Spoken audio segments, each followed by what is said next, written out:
Hello everyone and welcome back.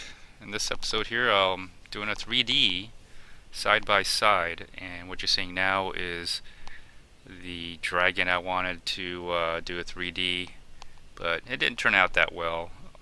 But I did include it in here, and hopefully you enjoy the visual 3D. Thing about doing 3D is it's not always perfect. You don't know what you get, especially when you use a 360 camera. Because there is no viewfinder, so I'm just guessing at all this. And so I'll be just jump cutting from here to there, and I'm starting to walk. Ideally, you don't want to walk with your, 3D camera or your 3D setup, your 3D rig, but I just gave it a try. Because of the fisheye, it doesn't always work out, but I think you'll enjoy the visual effect of it anyway. And so I'm just walking through the halls here.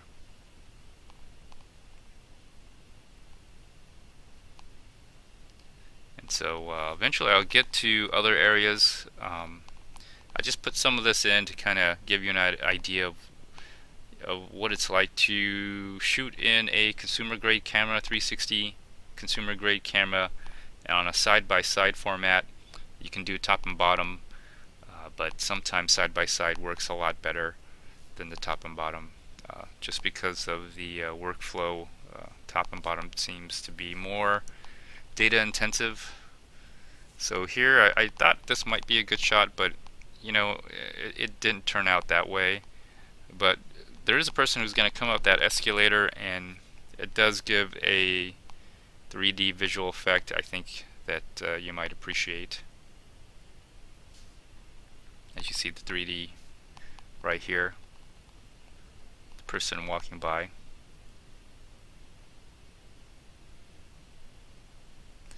Alright, so I'm walking along the food court area of Universal Studios. Spent my summer vacation there, really enjoyed it. Had fun experimenting and doing this video. It's not, again, for profit, or I'm not a filmmaker. I simply do this for fun, but it's something I like doing.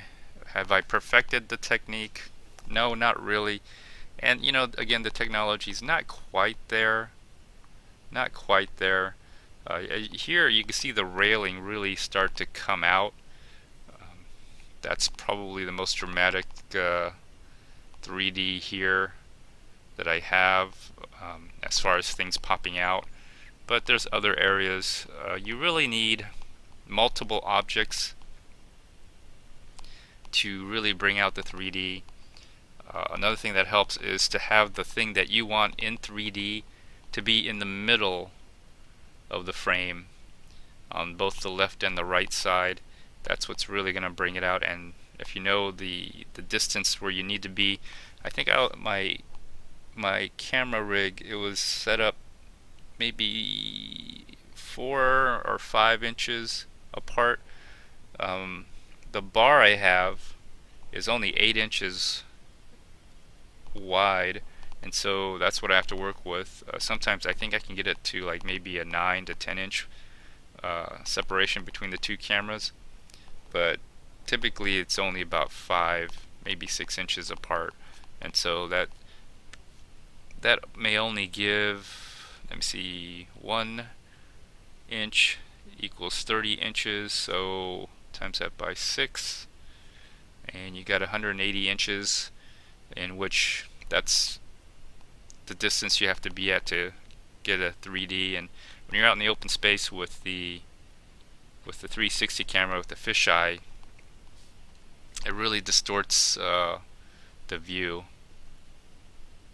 And here I was hoping to get a great 3D, but the 360 camera, it levels, so I can't quite look down.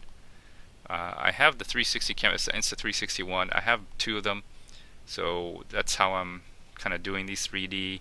The Insta360 does have, the company Insta360 does make a 3D camera, and that seems to work a lot better, but I'm not going to buy another 360 camera. I'm not going to buy another another 180 slash 360 3D camera when I know that most of the time that it doesn't. Most people don't really watch these videos. I'm just doing it for fun, and I enjoy doing it. And hopefully, if you're watching, you're enjoying it as well. Here's that little fountain in front of the Hard Rock Cafe. Thought I'd try to take a shot at the little fountain there with the water coming out, but I think I had to be closer. Now this part right here where I'm walking through the main city walk where the movie theater is, I think this gives the best 3D footage here because as people are walking, they're walking close and they're getting far, and there's people at different distances. So when you look at it, it does give an appearance or an illusion of 3D. So this is probably the best footage that I think I have. Again, it'd be really easier if your subject matter was in the middle of the frame, and that probably helps the most. So here you're probably seeing it the best right here as I walk through the crowd, and they're somewhat in the middle of the frame. You kind of get a sense of how far and close they are as I'm walking through the crowd here. So this is like if you're in a crowded area similar to this, you probably, and you're facing the camera forward like I am, you could probably get a decent 3D footage here with the 360 camera with the fisheye, and so that seems to work out the best. Again, I'm learning, and there's no viewfinder. It takes a while to render these things, so it's almost like an art more than a science. But as you see these two people in front of me walking, they're coming out in 3D, and you see the other objects kind of lend to the 3D aspect of it. Well, eventually I'm pretty much ending here.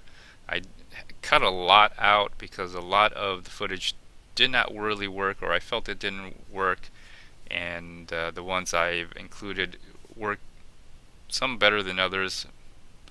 But anyways, that's it. Thanks for watching, everybody. Please subscribe, like, and share. Until next time, everyone, stay tuned. Bye now.